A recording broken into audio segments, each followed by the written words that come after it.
Welcome, today in front of me CHUWI HiPad X, and I'll show you how to install iPhone keyboard on this device. So let's just launch the Play Store application, and here in the search we'll enter the green Apple keyboard.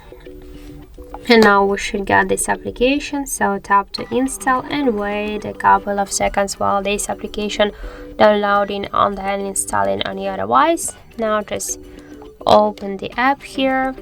Click Enable in Settings, and near the green Apple keyboard click once on the switcher, then tap OK twice. After that, just go back to the application and click to switch input methods. Now just switch your currently keyboard to the English United States keyboard, and now we can see that the process is finished. Now let's go somewhere, for example into the app search, and now we can see the look of our new device keyboard. As soon as we can see this keyboard is so close to the iPhone 1 as all of these emojis.